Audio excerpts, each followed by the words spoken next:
Thank you for tuning in to the Voice of the Victim podcast. We discuss a lot of sad and potentially triggering things on this show. We try to be as sensitive and cautious as possible, but if you are sensitive to things involving abuse and may be triggered, please think twice before listening to our show.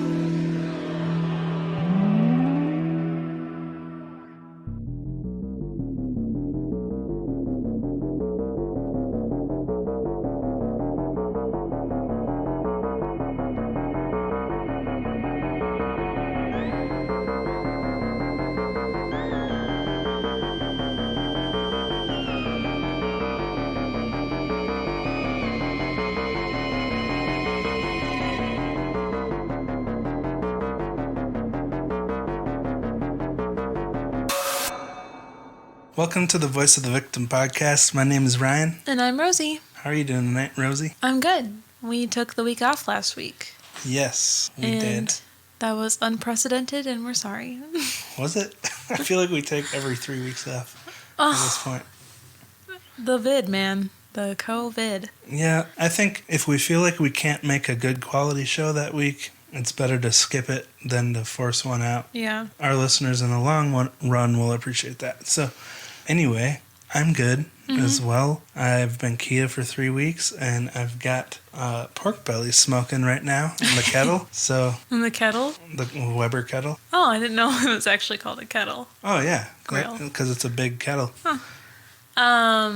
For everybody that's reached out about the bracelets that me and my nanny kid have been making and her friends and stuff, thank you so much for all of the love. Yeah, that's pretty awesome. I have not been able to give you guys information because her mom has been working very hard on, like, how are we going to get this all, like, organized and make a website and stuff, and which has been surprisingly difficult because at first we were going to try Patreon page, but that didn't really work because it's like a one-time purchase.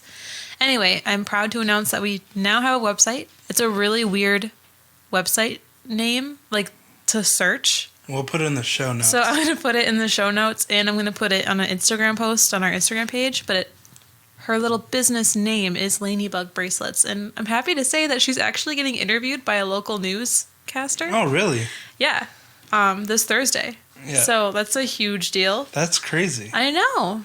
Different Laney than the Laney from episode 117. Yes. Anyway, I want to shout out Tammy, who I see at work all the time, who started listening to our podcast. She said she liked it, and yeah, it's weird. I'm not good at promoting things in person because I'm shy with strangers. But yeah, Tammy, she got it out of me that we make a podcast, and she started listening to it, and she thought it was fascinating because she was already into true crime. That's great news.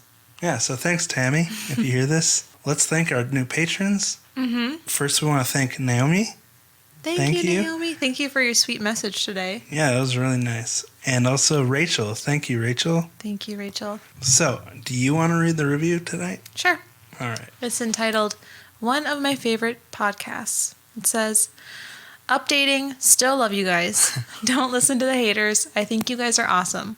I listen to a lot of true crime podcasts, but this one is probably my favorite. The hosts are so down to earth and endearing. They really do focus on the victim instead of the criminal, which is refreshing. Keep up the good work. Jenny from Vancouver, Washington. Aww. That's so sweet. I love that she did this. Just like, I still love you guys, because I know. Sometimes, the longer we do this, the more doubt we have. Like, I wonder if we're still doing right by our audience. But it's really nice when people write in like this. I know. That was super sweet. So thank you, Jenny Pace. Twos? Is that how you pronounce that? Like French? It's probably French, right? I don't know. Because Vancouver's kind of French. Oh, yeah. Wait, Vancouver, Washington? I don't know. Anyway. We're dumb. Anyway, let's start getting into our story. This episode of Voice of the Victim podcast is supported by Best Fiends. By now, you must have heard of Best Fiends. They have over 100 million global downloads. Everyone is playing it, and you should too. Many of us have a lot of free time right now, and one of my favorite ways to fill that time is with mobile games. And Best Fiends is one of my go-to choices. It challenges your brain with fun puzzles, but it's super laid back and casual because no one needs more stress at a time like this. So Rosie, will you explain Best Fiends to our listeners just in case they haven't heard of it? Oh man. Well, let me say Best Fiends is the only game I play on my phone, actually. I'm very exclusive. Wow. Loyal to Best Fiends. I am very loyal to Best Fiends. It's pretty much a puzzle game where you have to line up as many of the same suit items as you can, and you beat the levels by destroying these big slug bosses or saving bugs. And right now I'm doing this one called Painting Roses. And so what I gotta do is complete all 30 painting challenges, and then I win gold and stuff. So it's cool. I like it a lot. And there's fun little characters that I also really like. My favorite right now is Napoleon. It's like this beetle guy, and he looks stressed out and scared all the time. Aw. I don't know. I just Cute. think he's funny. Best Fiends, it's a puzzle game made for adults, but it has lots of bright colors and cute characters you can collect, as Rosie just said. And it never gets old because they update it every month with new events. You don't need to be connected to the internet to progress through the game, which is another big draw. So engage your brain with fun puzzles and collect tons of cute characters. Trust me, with over 100 million downloads, this 5-star rated mobile puzzle game is a must play. So download Best Fiends free on the Apple App Store or Google Play. Best Fiends. That's friends without the R. Best Fiends. Before we get into the night the big event went down that we're talking about, we're going to talk about who Tony Timpa is. Tony Timpa is the subject of tonight's episode. Right. So Anthony Allen Timpa was born in Rockwall, Texas on June 5th, 1984 to Vicky and Joseph Timpa. He also had 2 sisters named Jamie and Julie. He attended Rockwall High School, where he played center on the varsity football team in both his junior and senior years. Which is a pretty important position. The first one to touch the ball in every play. He's responsible for getting the ball to the quarterback and the first line of defense for protecting the quarterback. So obviously Tony was a tough dude in high school. And one of those like super cool jock types. Tony was an honor student, and after graduating in 2003, he received a scholarship to Baylor University, where he studied business. He went on to join his family business, American National Logistics, where he eventually became the director of operations. This guy's a go-getter. Exactly. He worked really hard to follow in his father's footsteps and excel in the logistics and transportation business. And, you know, sometimes when people inherit things, they take it for granted. I know I did when I was young, but it seems like he really put in the work to make sure he did a good job with this opportunity he had in the family business. Yeah. When Tony took over the direction of the company, it saw unprecedented growth under his leadership. In his free time, Tony was a sporty guy. He enjoyed golf, skiing, jet skis, and pro sporting events. He got married and had a son named Colton, who he loved very much, but the marriage didn't work out, and he eventually split up with his wife. Despite this, Tony was very much a family man and very engaging and outgoing at family gatherings. He was proud of his family's Italian heritage and the large family gatherings that they often had. At some point, Tony got engaged to Evelina Sazuk? That's the closest I can say. I think it's like Ewan, right? Saczuk. Well, that's how it's spelled. Okay. Should we look this up? Yep. Okay. Oh, here we go. Evelina. Evelina Sazuk. Let's go with that. Okay. At some point, Tony got engaged to Evelina Sazuk. So this guy had a lot going for him. He was successful in his work life. I mean, unprecedented growth in the family business. That's pretty cool. And also his family life. He was getting ready to get married. But like all of us, he also had some dark times. He had some issues with drugs and alcohol, which he attended rehab for. In 2013, though, he had been driving while intoxicated and crashed his truck, and this led to him being charged with a DWI and getting 18 months of probation.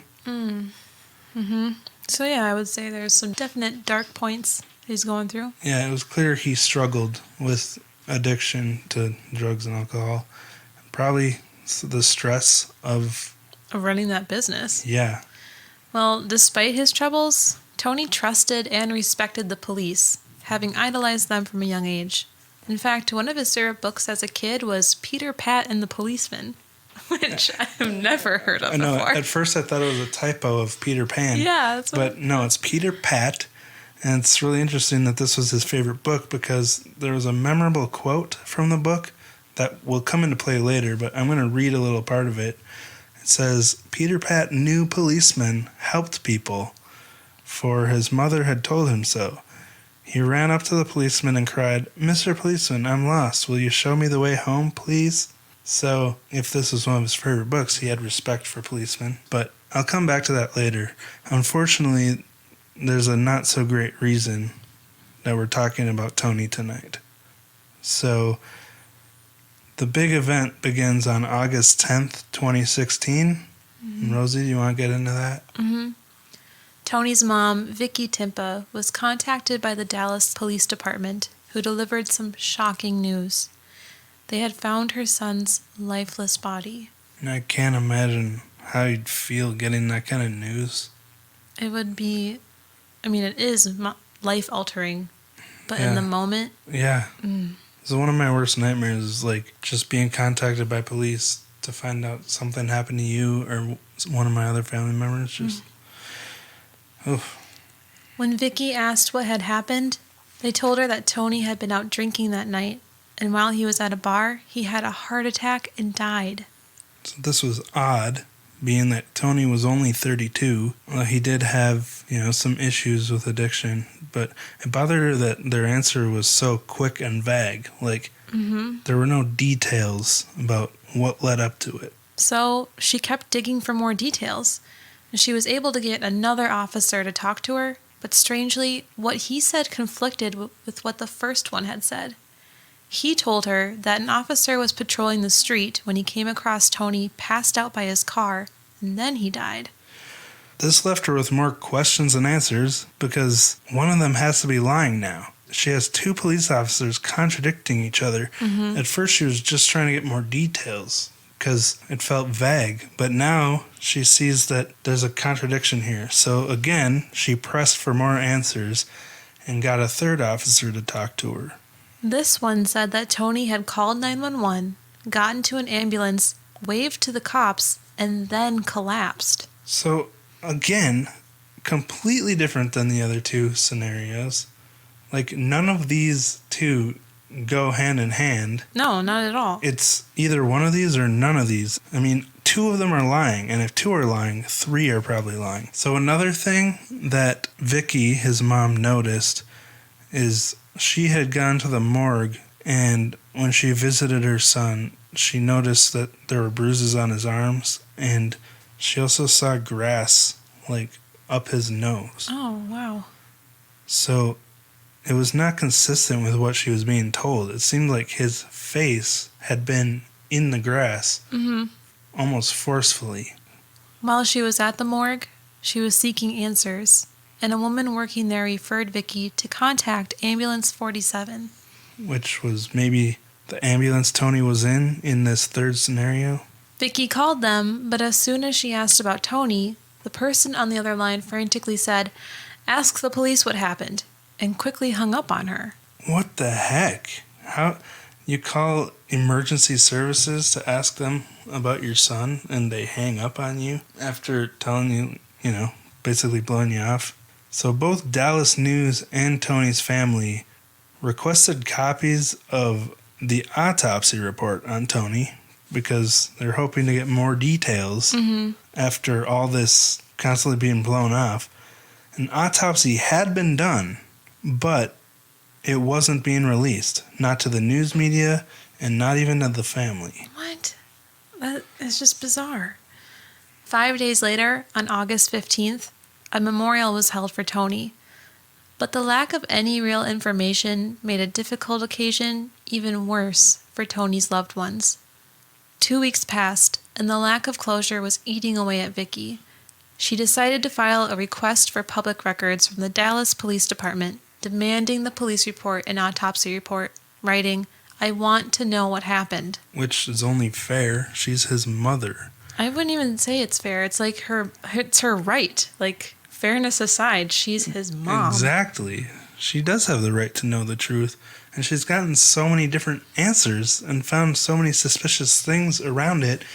It's obvious she's being lied to by police officers here and the ones who should know exactly what happened. Around the same time, the Dallas Morning News got an anonymous request for them to look into the death of a man named Tony. So at the time that they got this tip, Tony's death was completely unknown to the media and the general public. Only his family and the first responders knew about it at this point. But now, the death of a man named Tony was on the radar of the Dallas News because they got this tip. It took over a month of searching public records for them to find a sudden death report of a man named Tony who had died, quote, by unknown means. But what was really strange to the Dallas News was the fact that the name of the person who called 911 matched the name of the victim who was deceased. Which isn't something you typically see unless there's a third party involved, like someone who harmed the victim between the time of the call and the time the police arrived. Unless maybe this aligns with what they first told Vicky, that he'd just had a heart attack, but then why all the other lies? And I just want to say, I know sometimes we give the traditional news media a hard time because they're always sensationalizing things, but I think they really played a pivotal role in this case in finding the truth. Like they really helped, it seems, with Vicky to find what happened, which we'll get into later. Well, how could you not? I'm just baffled that she wasn't given any information as a mom. I know. Well, despite choosing to keep this whole situation a secret, the Dallas police were still required by law to submit a custodial death report to the Texas Attorney General's office, as they are required to any time a person dies during an interaction with law enforcement. And the Dallas News, again, had a hand in making this information known. They were able to obtain a copy of this report about a month after Tony's death, which really helped Vicky and the rest of Tony's family get a few more answers about what happened that night. So, Rosie, will you read the summary of this report? It says, on August 10th, 2016, at approximately 10:13 p.m., the subject was with an unidentified black male at the new fine arts store in the 1700 block of Mockingbird Avenue. The subject became irrational and ran out of the store.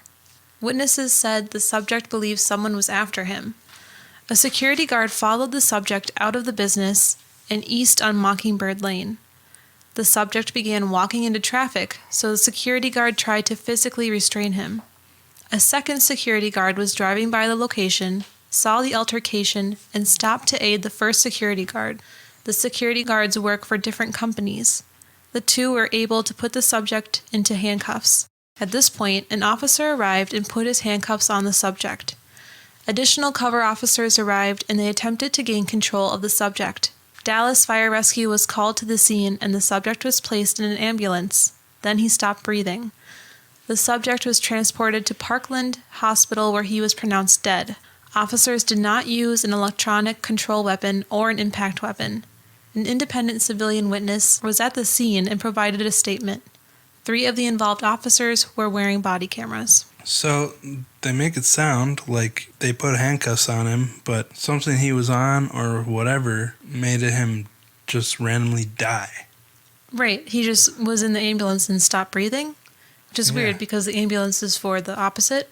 Yeah. To help you. Like, why was there an ambulance there in the first place? Right. We'll probably just, get him out of here, restrain him in a stretcher. Yes. So this is pretty vague about how he actually died, but it's the official report, so we can believe it, right? Right. It's interesting that the police were wearing body cams, so finding the truth should be as simple as just watching that video.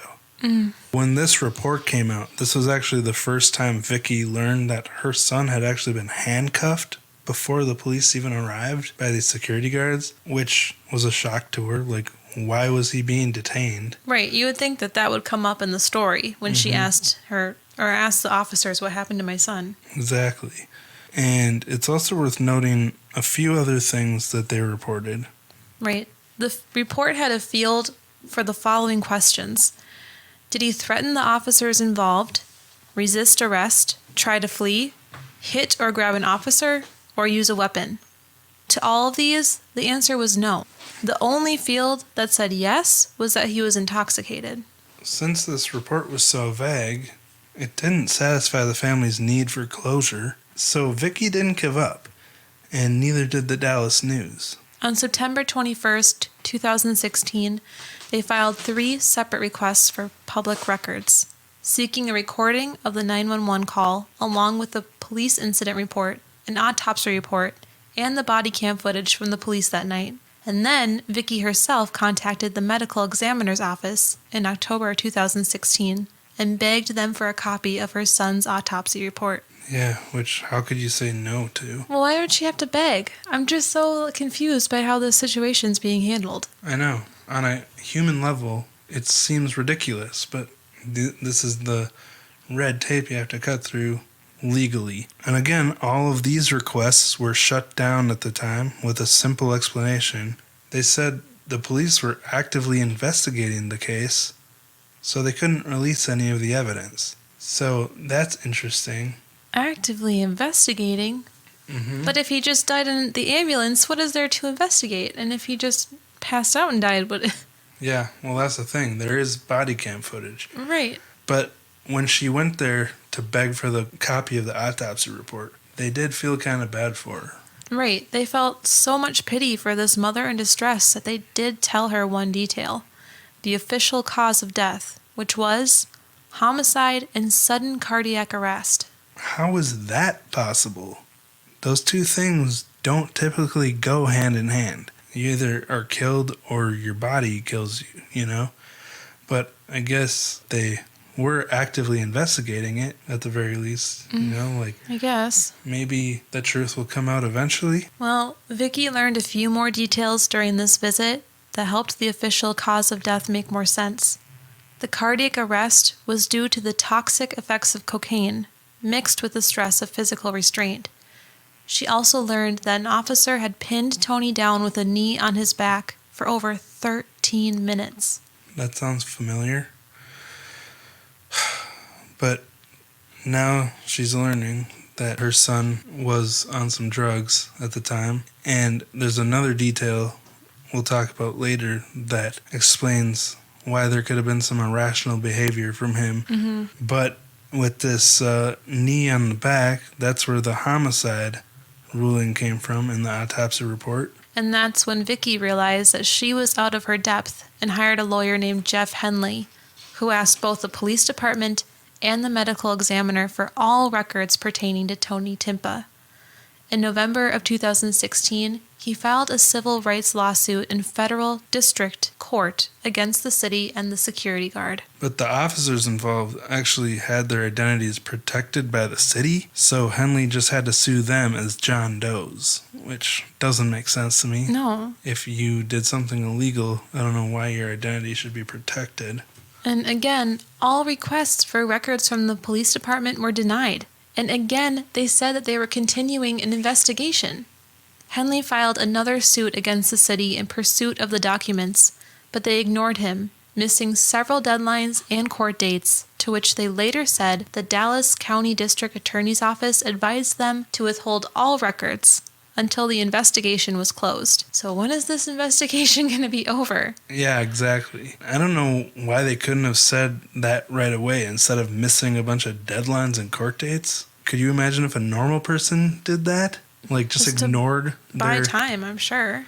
Yeah, but it's just weird that the government can get away with ignoring court dates, where if a normal person did that, they'd be arrested. Exactly, and it shows how insignificant and just, like, annoying they found this situation. Like, not even going to grace my presence with it. Someone lost their son. Right. Under circumstances that they're hiding from her, and they didn't even care enough to show up to the dates or say they weren't going to. In December of 2016, the police finally turned the case over to the district attorney's office. Then 3 months passed. In March of 2017, prosecutors said that a grand jury was expected to review the case within 120 days, which also came and went. That also sounds like a long time to have to wait, but then it came and went without it happening. Like, how is the system supposed to work if the people who make and set the deadlines don't adhere to them? Right. Like, what's the point of the deadlines? It's not like they were in a pandemic in 2017. Yeah, that's a good point.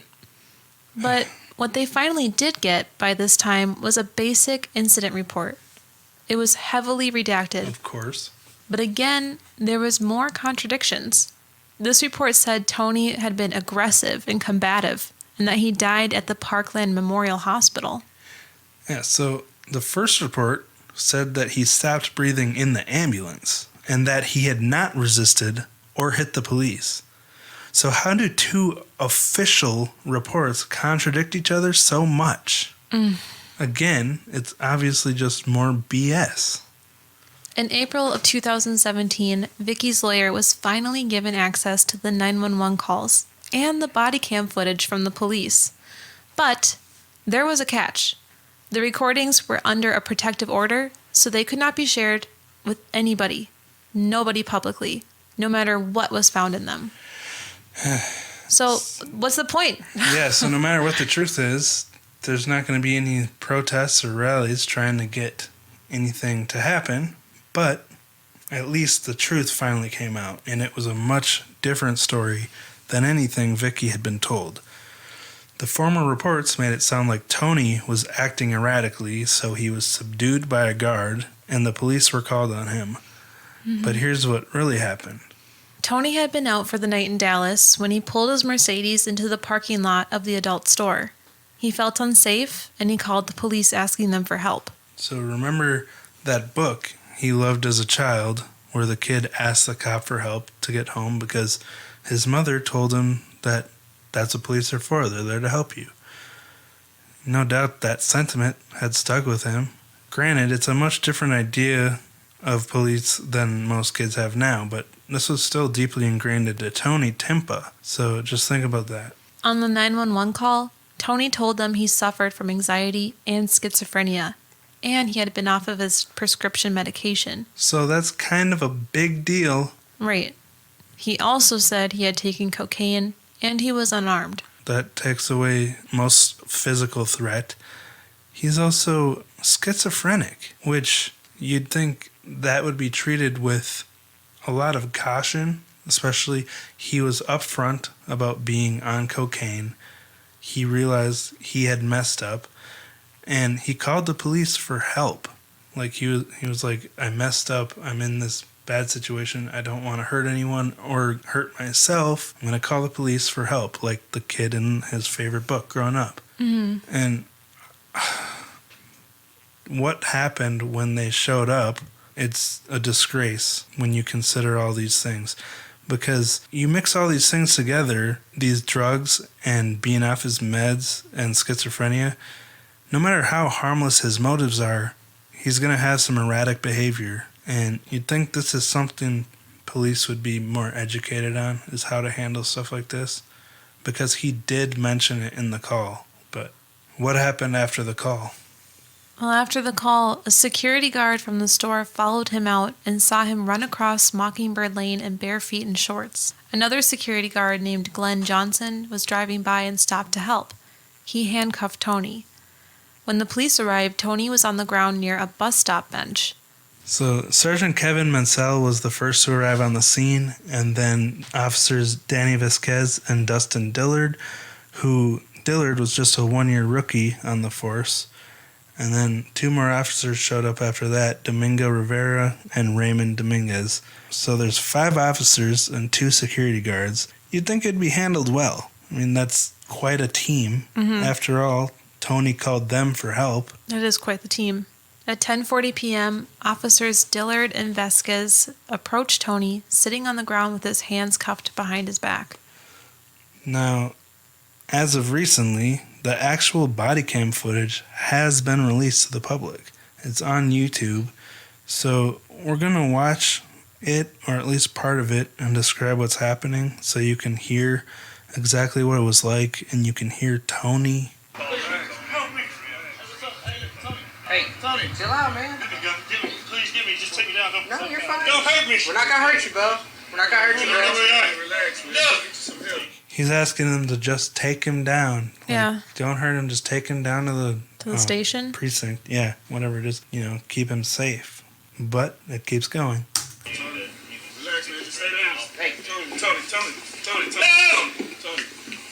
So Poor guy. he was cuffed, sitting on the ground with his legs crossed, his hands cuffed behind his back. It looked like he was trying to Just stand sit up. Or just sit up. Well, he was sitting up. It looked like I he was guess trying you're to right. stand up, and with your hands tied behind your back, all you can do is spin, try to get your legs under you. But it seems like the officers took that as a threat and started trying to hold him down to the ground. And then he gets spun around, and now he's laying on the ground face down with his hands behind his back. Stop it. Oh, no, please. You're gonna be alright. You're gonna be alright. What's your last name, Tony? Please. We're not gonna hurt you, okay? But you need to relax. Okay? What'd you take today? What did you take? Hey, wait. So Oh my gosh.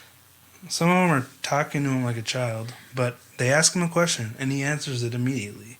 They ask, "What did you take today?" And he said, "Coke." It's simple. I don't know why they don't remember the information from the 911 call. Well, it's probably just to see if he remembered. Yeah, but why do they have to do that here? He's asking to just Right. be arrested. Right. He just wants to be done. Yeah. Hey, what did you Help take? me! Hey, what did you take Help today? me! Tony, what did you take today? Again, erratic behavior. He's schizophrenic, off his meds, and on drugs. So, randomly screaming, "Help me." He's not trying to be belligerent or difficult. He has a mental disorder. Hey, what did you take? Oh, Daddy, but you gotta let me go a little bit. Hey, Help me! Help me! No! No! Help me! Don't do it! Don't do it! Okay, I'm down! I'm down! I'm down! Please don't do it! you're alright. Do it! Hey, you're okay. Okay. You're okay. You're okay. Don't do it for me! No, that's good. I'm just worried about him. I can't now! I can't! And they're like pushing his nose into the grass. At this point, one of the officers has his knee on Tony's back. They're just holding him down. I don't know why they're not putting him in the car. Right. Maybe they're waiting for the ambulance, but I don't know. Oh, God. That sucks. But You're alright. one officer has his knee in his back. The other one's holding down his shoulders with both hands. So he can't lift his nose off the grass. Okay, stop. Stop, stop. Stop, please let me alone. Please leave. He can barely talk now because his mouth is in the grass. Okay. Please let me go, please. Hey, Tony. Please let me go. Oh, okay. I'm in. Oh. What is it? Another day? Okay. I want to see this. Just another day for this guy, he says. No. I mean, that's understandable because they are dealing with really difficult circumstances all the time. But it's not just another day for Tony Timpa, as we've learned. No. I got zip cuffs in my No. right, need 'em. Ah. Help me. Help. Help me. Help me. Help me. Help me. You're gonna be alright, Tony. Oh, God, please. Oh, God. You're gonna be alright. You're gonna be Oh, alright. you cut my shit off. You're gonna be alright, bud. Oh, Okay? no. We're gonna get you some help.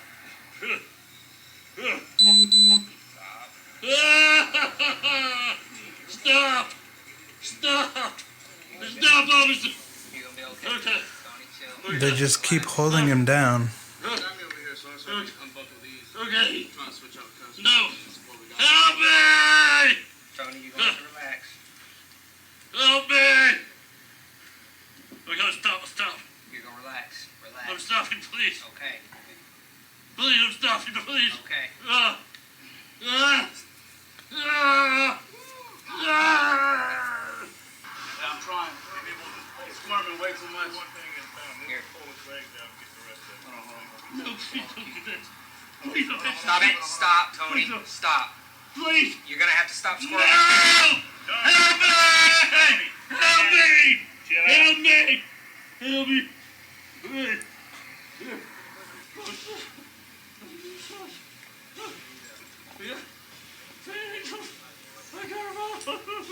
Oh. You could just tell, like, he's so short of breath. Yeah. And he's obviously not in the right state of mind right now. Mm-hmm. They're treating him like he should be, or like he is.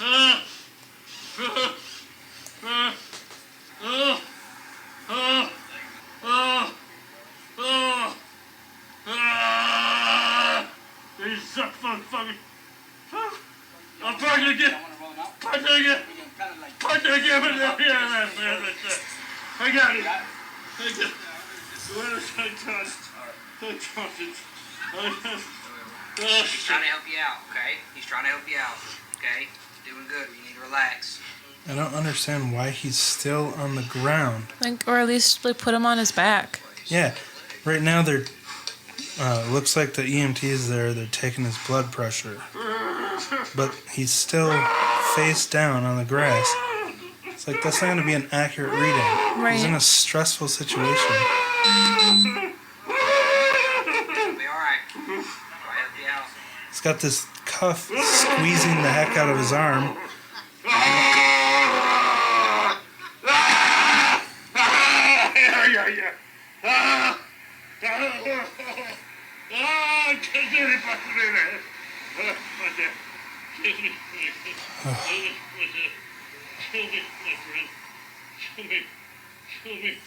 Is he saying kill me? Sounds like it. You'll be alright. Okay. But he's in an altered state of mind, and he's got this thing squeezing his arm while there's a person on his back, full body weight. Like, of course he's freaking out.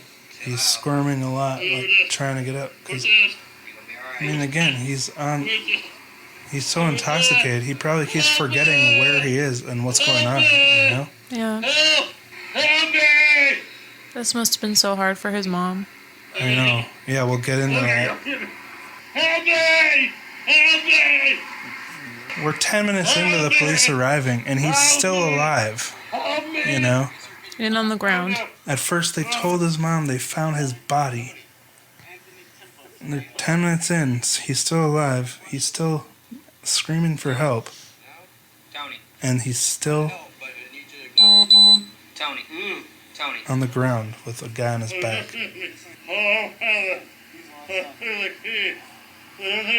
I'm saying. Hey. Tony. Why are they trying to talk to him like he's What'd you take today? sober? What'd you take? It's not like this today. I'm sitting down, he's like rolling. And I was like, This is not schizophrenia. He took something. Okay, so did you hear that? He says, this is not schizophrenia. He took something. Oh, I thought he said he does have schizophrenia No. and he took something. The guy said, this is not schizophrenia. He took something. What the heck? That just shows the attitude that the police had. Mm-hmm. They didn't even believe he had schizophrenia, which was later confirmed by his family. It's so frustrating. Hey, Tony, what'd you take? Hey, he took something. well, they can both ride in the back. I'll drive the ambulance. See, they're joking around while they're holding this guy down, and he's dying. Mm-hmm. It shows the nonchalant attitude they had. He's a kicker, man. Oh, hell yeah. You kicked me a couple times. Yeah, that's what I said. No, I'm laying You said down. you're gonna kill me. You're trying to kick me. Tony, you still with us? You alright, bud? You gonna be alright. Is he acknowledging you? He's moving. I thought he nodded yes to your question. Tony. He's not responding to them now. He's breathing. Tony. I'll make sure you're still breathing. Yeah. His nose is buried in there. I think he's still breathing. He just snorted. Tony. Laughed. Is he asleep? He's snoring. That's what it was. So Yikes. he stopped responding to them. I think the EMT was like, you better check to see if he's breathing. And the guy who's on his back is like, oh, he's still breathing. He just snorted. And then he's like, I think he's snoring. Yeah, and they laugh. Like Yeah, he's sleeping. they Yeah. So, but now they're starting to realize he's unconscious. Hey, he's asleep. Wow. Shit, if I was squirming, I might have me sleeping too. Oh, not a good look. Tony. Tony! Tony! Back to school. Yeah. You hear that? It said, Tony, it's time for school. Like, they're so condescending, treating him like a little kid, which, okay, yeah, you shouldn't take cocaine, but he called 911 himself. He asked for help. He told them he was schizophrenic. He told them he took cocaine. He wasn't trying to hide the fact that he took drugs. Right. And yet, they're treating him like he's just a punk and doubting that he even has schizophrenia? Oh my gosh. That is not Tony. They're just That's the mocking him. officers mocking him. Oh my gosh. Tony is dead at this His point, poor and they're mom. mocking him. First day, you can't be late. Tony. You bought your new shoes for the first day of school. Come on. These guys are insane. Make breakfast, scrambled eggs, bacon, good waffles. Waffles. Fruity, tutti, fruity waffles. I think he's out cold now. Yeah, this might wake him up. Uh-huh. I don't know, he just got quiet. What was that? What are they doing? They're you know? giving him a shot, maybe some kind of drug that they administer when someone's on cocaine. Oh, there he comes. Sound like he was snoring. He's not coming to. They're suddenly a lot quieter, realizing they screwed up.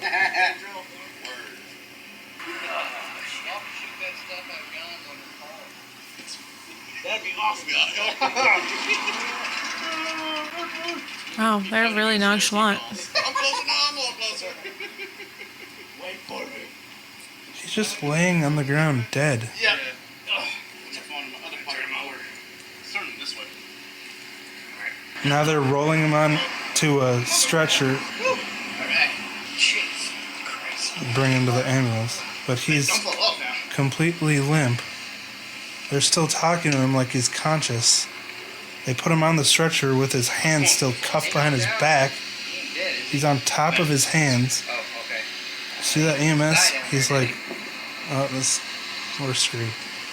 I don't think he did. Is he breathing? They're like rubbing his chest, trying to get him to wake up. Hope I didn't kill him. Oh my gosh. Hear that? That's weed shit. What they just said? I love how this became a weed. Yeah. Hope I didn't kill him. Love this weed shit. Oh, what's all this weed? I Oh, love how this became a weed. Yeah. Hey, friends. they say, I hope I didn't kill him. And then they're like, it's just the drugs. I'm sorry, but the drugs didn't kill him. You were on his back with your knees in his back, Right. his face in the grass. If you wouldn't have been there, he would still be alive.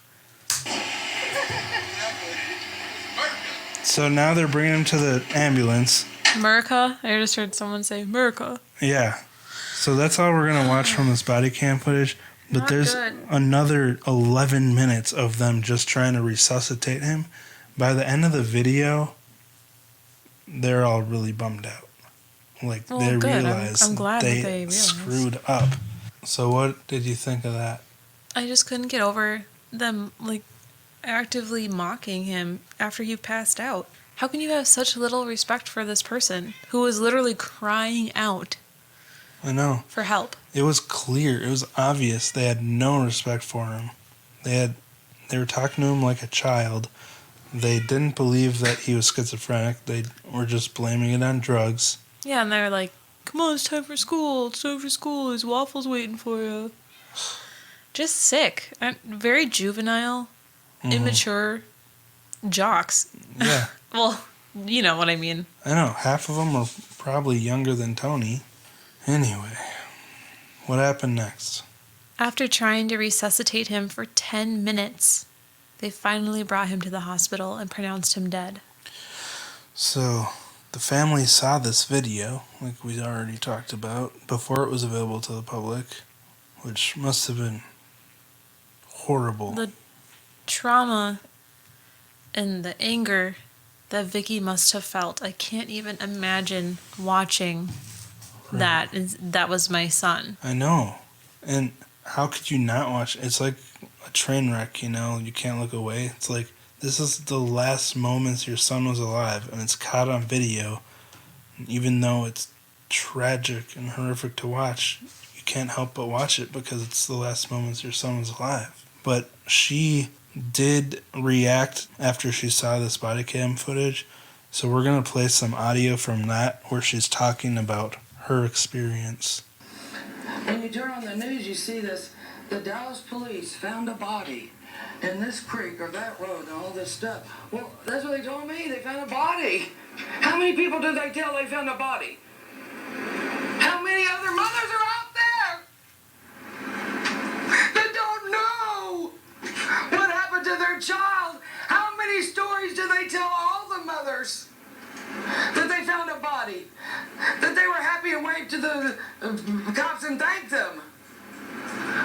They were in a bar and had a heart attack. What? What are all these things? What? Oh, okay. Well, how many people are there? She's got a good point. Like, how many people just 100% trust and believe the cops and what they tell them when they've been lied to? Right. And that attitude of just blindly believing everything they say is why they think they can get away with anything.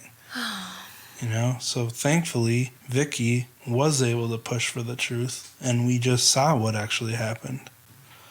But it's scary to think how many things we think are officially the truth that we're being lied about. How many more will there be?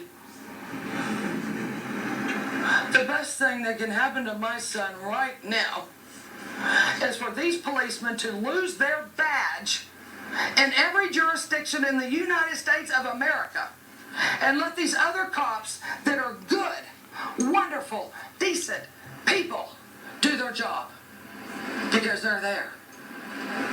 But get the rotten apples out of the barrel. And the same with the paramedics. You watch that. Anybody that stands there and talks and carries on and never does CPR, not even for a second. It's real hard to hear my son.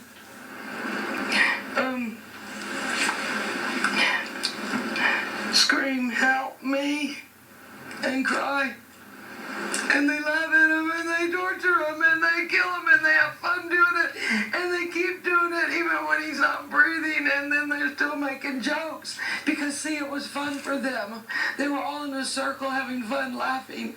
They all had fun. It's like, okay, we get this 911 call. This guy needs help. Let's go have fun with him.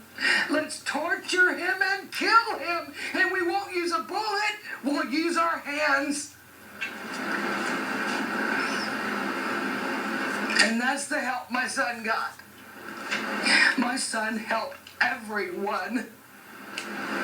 Everybody got help from my son. He was so positive. He was so happy. He was full of life. That boy was going places. But they had to have a party on the side of the road with my baby and stuffed him under a park bench and tied him up like an animal and drove his face into the ground. When I went to the morgue, his nose and his mouth were full of grass. How can you breathe grass? You can't. You're face down. It's squishing your nose. You can't even get the air in there. And then waited 10 or so minutes after they said he was dead to start CPR, and the people that did it were the new guys that just got there. It wasn't the paramedics and the police that were there all for an hour. It was the new paramedics, the big guys, asking what happened, and they started CPR because the other guy, he was in there talking about putting on gloves. The one that gave him the injection, a heavy sedative that you could use for anesthesia for surgery. Oh, so that injection they gave him was a sedative. Why would they give a sedative to someone who's already unresponsive? Now you tell me how we are paying taxpayer dollars to be murdered and tortured. Why? Why do we pay taxes for that? Why? Why do we have 911 when the paramedics and the police want to torture people like they did my son? Why? Why? I want to know why we're paying taxes for that. Why? Can you tell me? Can you tell me why? Why? She is in so much distress. It's so sad. Oh, wow. But she's got a point. These people's jobs are funded by our taxes, our income tax, our sales tax, our vehicle tax. Like all the taxes we're paying are funding these public service jobs. That's what they are. They're public service jobs. No one who works at police departments should feel like they're above the law. Right. Because they're literally there to serve and protect us, the people paying the taxes. Right. So she's 100% justified in questioning why is she paying taxes to a government that allowed her son to die like this. I'd be mad if I were her. Every time taxes came out of my check. And you're feeling like you're funding your son's murderers. Yeah. Exactly. So there was a little bit of action taken. Rosie, do you want to get into that? Mm-hmm. On June 5th, 2020, Dallas Police Department did put new policies in place banning any type of chokehold or force that constricts a person's airway. This was following several days of protests following George Floyd's death on May 25th, 2020. And my question is, why was it okay before? Exactly. Unless in like the extreme of extreme situations, why would this be okay? Well, yeah, we just talked about how Tony Timpa died in 2016, and yet this change didn't take place until June 5th, 2020, a couple weeks after George Floyd's death, because that was so much more heavily publicized, and all of a sudden the police department was under pressure to make it happen. They didn't do it after they killed Tony. And if you remember, June 5th, the day this happened, is actually Tony Timpa's birthday. And for Vicky Timpa, this day, when this change was instated, it admittedly hurt her feelings that this policy happened to be implemented on her son's birthday, who happened to die because of excessive police force restricting his breathing in the town of Dallas. And yet the Dallas police force did it as a way of honoring George Floyd instead of her son. Because it got way more media. Exactly. Right. They were capitalizing on the media coverage and the fame instead of doing it so they wouldn't hurt anybody else. Right. Vicky sobbed as she told reporters, "They picked my son's birthday to honor someone who was murdered, just like my son. They all know they killed my son." Mm-hmm. And I get her grievance here. I mean, I'm not trying to downplay George Floyd at all, but they're both people who lost their lives unjustly at the hands of police officers. And she'd fought for years to get her son's story out there. But, you know, since it was in Dallas and Tony died in the same way, and it was Tony's birthday, he was from Dallas, it would have been nice to just have an honorable mention. And that's what his mom, that's why she had hurt feelings about it. Mm-hmm. Obviously, both of these men are deserving of having their stories heard. There was actually an excessive force suit filed against the officers involved in Tony's death. But in July of 2020, 4 years after the fact, a judge tossed out the charge based on qualified immunity, which gives government officials immunity to charges unless it's clearly established that they violated someone's constitutional rights. So, not understanding how that's fitting in. Exactly. They violated his constitutional right to life and to be able to breathe. Like, he had bruises on his body. He had grass in his nose. We watched the video. They pinned a mentally ill man down on the ground after he called them for help, and they administered a sedative to someone who was already unconscious. It's obvious he would have had a much better chance of survival if they weren't there. And yet no one's being held accountable. And it goes back to what we were just talking about taxes, what Vicky said. Mm-hmm. We're funding these people. They're public servants. Why do they not have to be held accountable Right. legally? It's so blatant. Like, 'Cause- no one's even hiding it. They're just, like, tossing it out, not ignoring it, not showing up for court dates. Right. It's almost like a huge mockery in itself. Exactly. Every step of the way. It wasn't just, like you just said, it wasn't just the police. It was the entire system that showed no respect for Tony and his family. Vicky Timpa is still actively trying to get justice for her son, whose death was exactly 4 years ago last Monday. That's right. The anniversary of his death was just a couple weeks ago. August 10th. I guess it's also not unconstitutional to completely lie to a victim's family, and yet, if they felt they were in the right, why did they feel the need to lie in the first place? It seems like such a double standard. I don't want to go down a rabbit hole, but I do want to just talk about the police situation we're in for a minute. I know there's a lot of strong opinions floating around out there right now about defunding the police or getting rid of them. But are the police really the problem? In my opinion, they are an essential part of a functioning society. But I also believe that when certain officers that make these unforgivable mistakes we just talked about, when they're not punished, it casts a bad light on the rest of the officers. Mm-hmm. You know, I heard a quote somewhere, I think it was on Joe Rogan's podcast, but I couldn't remember. It was something like, you can have 99 good cops and one bad cop, but if the 99 good cops aren't doing anything to correct the one bad cop, then you have 100 bad cops. So in other words, these people need to be held accountable. They can't be protected because they're serving the people who are funding them. Like Vicky's said, get the bad apples out of the barrel. Now, these criminal charges were dropped, but they also got to keep their jobs. So the message I get from that, and what I think Tony's mom gets from that, is that these officers' jobs are worth more than Tony's life. Yeah, that's what I'm getting too. I mean, yeah, having a job is important, and it's tough to lose it, but it's not as tough as losing a loved one or losing your life. Tony's family lost their son, their brother, and their father, you know, because these particular cops were careless and killed him. And that should at least be an involuntary manslaughter charge or something like that, but no. I just feel like the least they could do to get justice for his family and his poor mother is just take away their badge. Right.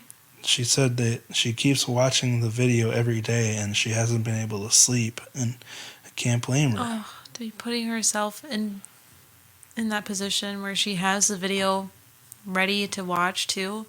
I mean, it's just got to be so hard. Like, it's not something you can just witness and not keep watching. I know, especially when it's your son and it's his last moments on Earth. Right. Like, honestly, I don't know if she'll ever be able to trust the police again if they don't do anything to hold these men accountable for killing her son, because how can you? And this is the real problem, in my opinion. Some people are held accountable for their crimes. I mean, Tony was. Mm-hmm. He had some cocaine that night, and man, they were going to make him pay for it. Right. But others are not held responsible. And I have no idea why, but because of this, I can understand where protesters are coming from when they're fighting to defund the police. It's frustrating when things like this happen. Mm-hmm. And I can't say I agree with them because, truthfully, the police are probably underfunded already, working with archaic equipment and making the same salary as a mailman for constantly putting their lives at risk and working really crappy hours. So it's not easy to be a police officer. No. And I feel really bad for the good cops who are just trying to do their part to help others because these corrupt morons ruin it for them. Remember that video of the police car going down the road? I think I talked about it in a previous episode. During the protests, During you the- mean? yeah. And the guy, he stopped the car to help that guy. Yeah, the Yeah. one guy jumped on one police car which drove off, and then he fell off, and another officer stopped to see if he was okay. Mm-hmm. the rest of the protesters, or not protesters, rioters, just started bashing his windows in and attacking his car. When he was stopping to make sure that the person who fell off the car was okay. Which the person who fell off the car did that to himself because he wouldn't let go of the car. But anyway, it's just such a complicated situation. And I feel really bad for Vicky here. Mm-hmm. Because if it's frustrating me just talking about it, I can't imagine how frustrated she is. But anyway, that's all I have to say this week. I want to thank Kelly for sharing this case with us because I had never heard of it. Yeah, me neither. Which is weird. It's the same thing that happened to George. Right. It should be talked about. It should be in the media. Mm-hmm. But again, there are other systemic issues that are involved that made George's case more noteworthy, I guess. Right. But what do I know? I'm glad that Kelly shared it with us so we could share a story. So anyway, do you have anything else to say, Rosie? Oh, that was a deep one. I know. Not too much to say.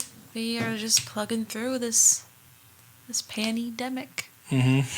I know tonight's case was a doozy, but we are trying to mix in some more lighthearted ones during this time because it is a really crappy time already, like Rosie talked about in the Logum episode.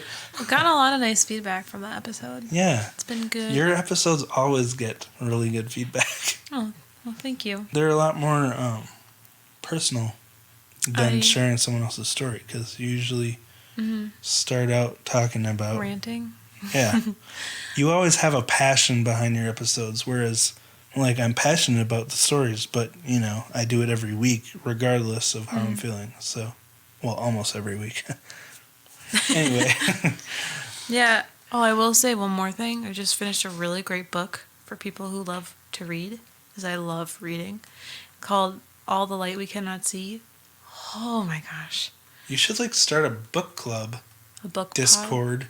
Yeah, but that can be available to patrons. We could, but I hate being told what to read. Yeah, so I don't want to subject other people to that. It's true. Once you start like putting guidelines on your passion, it starts to lose its... Because if I'm in a book group and I make all the calls, then it's fun. But when somebody else tells me what to read, I'll be like, oh, actually... Well, if you started Rosie's book club, then you could always say what to read.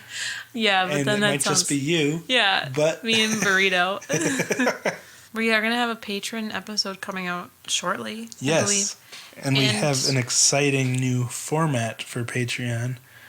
Our next episode is going to be video and audio. So audio will be available at the $2 level, but video and audio will be available at the $5 level. What a treat. You get to see our mugs. Faces.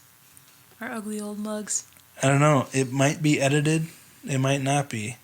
Guess it depends how it goes. We're going to try to not do it edited because, you know, like a lot of video podcasts, they just do it all in one take. Yeah. But people are going to think I'm a lush when they are like watching, because I can only be in a video if I have a couple of glasses of wine. A couple of wines? A couple of wines. I just can't do it. I just can't. So you're already nervous just thinking about it? Yeah, I'm definitely going to be wearing the sweater. It's a huge sacrifice for Rosie to do video, so appreciate it, because it's not easy to get her to do it. But if you haven't seen our house tour yet, that's also a video that Rosie did very well in. She took the lead on the tour. So. Oh, I do like our house. True. For wanting to end the recording, we sure are talking a lot. I feel chatty. In fact, we should just have a little Patreon episode after this where we just chat. Okay. Well, let's do that then. Go tune into Patreon to see wherever this conversation goes. If you want to hear the rest, you just gotta sign up. Rust? If you want to hear the rest. Oh. It's sign up. Good mythical lore. Thank you guys for listening, and we will talk to you next week. Bye.